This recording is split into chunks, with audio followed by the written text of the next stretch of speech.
আজকে আমার কেমন যেন শুধু ঝাল খেতে ইচ্ছে করছিল। তো ছেলেকে বললাম যে চলো একটু লেক পাড়ে যাই। তো লেক পাড়ে যাওয়ার পরে এখানে বিভিন্ন রকমের খাবার সবই ট্রাই করছি, খুব ভালো লাগছে। আমার মনে হয় যে বড় বড় রেস্টুরেন্টে যাওয়ার থেকে আপনারা এইভাবে যদি বিভিন্ন বাইরের যে দোকান আছে ফুচকা ভেলপুরি এগুলো খেয়ে বেশি মজা আনন্দ উপভোগ করতে পারবেন।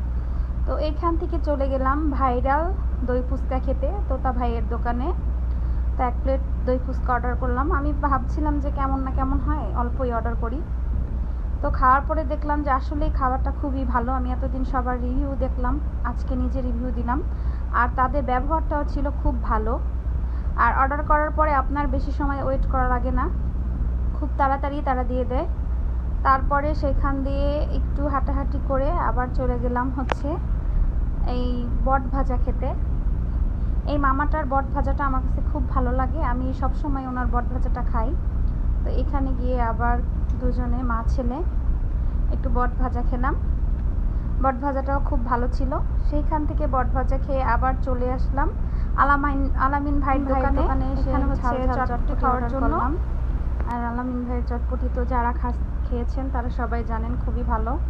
সেখান থেকে আবার আমি এখান থেকে বিভিন্ন রকমের আচার আমসত্ত্ব এগুলো কিনলাম। জানি না আচারটাও খুব মজা ছিল।